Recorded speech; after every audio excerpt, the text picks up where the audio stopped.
កំពុងចម្លងស្វាយជ្រូមនេះនៅខាងជំនាញជួយវ៉ា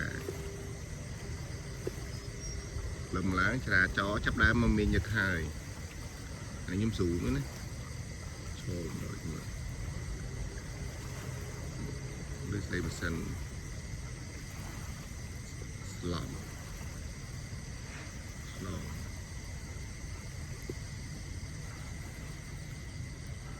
នេះប្រេះនេះឡើយនេះប្រចាំមកចំណិតបើខ្ញុំស៊ូមកមើលប្រចាំមួយចំណិតតែប្រចាំមកចំណិតចឹងដឹងគេហៅស្ទីប្រេះ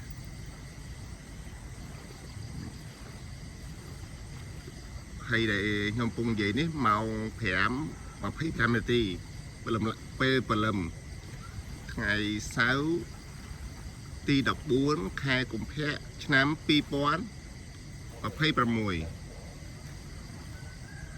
ខ្ញុំទីមើលអស់នៅលូវីអែម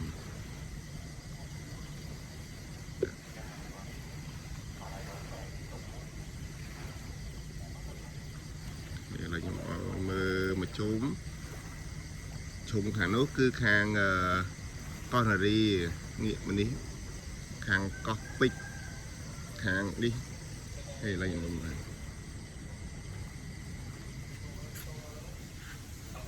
ខ្ញុំពងឈរនេះគឺឈរនៅខាងសង្កាត់ជ្រុងជួយចវ៉ាខាងជួយចវ៉ានៅតាមដងទន្លេមេគង្គកម្ពុជា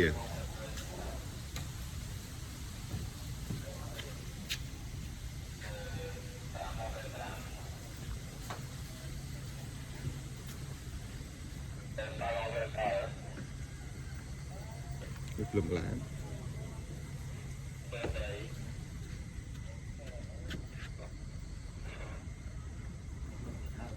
ខ្លះតតបាក់ផ្លេទេបាក់ភ្លើមួយ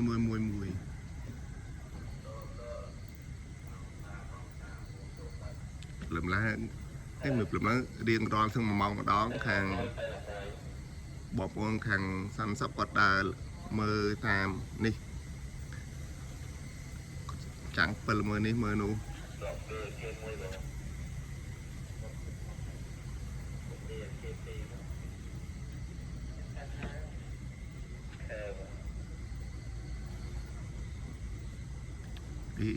គៀពីនេះ